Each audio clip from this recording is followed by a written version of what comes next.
Being a homeowner is not it. Being a homeowner does not determine your success. It's not the American dream, whatever the fuck that is. It ain't the picket fence that we've been sold all our lives, you know? It's a lie fabricated by the banks, in my opinion, to fill their pockets even more. Because when you're renting a house or an apartment, you're not paying escrow, you're not paying for taxes and insurance, you're not paying for HOA, which that's a fucking scam in itself. Technically, this house that I took out a 30-year mortgage on is technically not mine. It's the bank's. If I don't pay my property taxes, if I don't pay my insurance.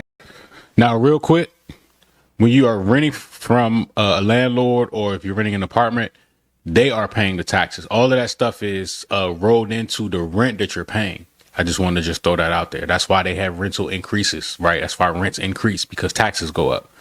Just wanted to just throw that out there. Insurance, if I don't pay HOA, they'll put a lien on my house and buy a house. I don't think ever in our lifetime was the right time to purchase a home. Maybe back in the Lewis and Clark days, maybe in the hunter and gathering days, maybe back in the day when I could trade some rice for a piece of land, that was the time to purchase a home. That was the time. But not in this lifetime. I'm still trying to figure out what the American dream is, but it's not home ownership.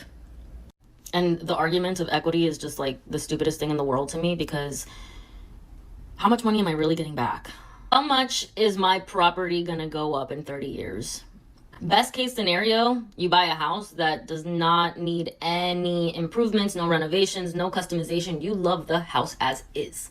And I'm talking, you don't have to paint the walls, you don't have to change the floors, you don't have to change the counters, you don't have to add blinds, you don't have to tint the windows, you don't have to do any of those things because you love the house as is. You don't have to add a fence.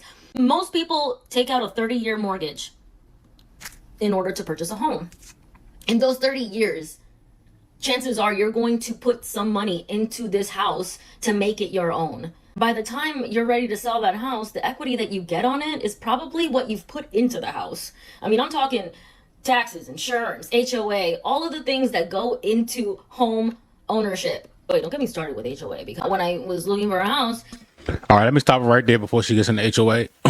Now, she's right. You're going to have to put money into a home, right? I tell people all the time, get a home that's flipped properly or get a new build so it's less work, right? And the average person doesn't even stay in a home for 30 years. They stay there from, if I'm not mistaken, the stats are between 5 and 7.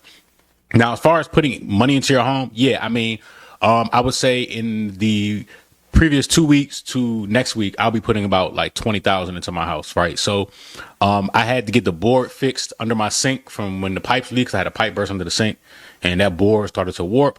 You know, that was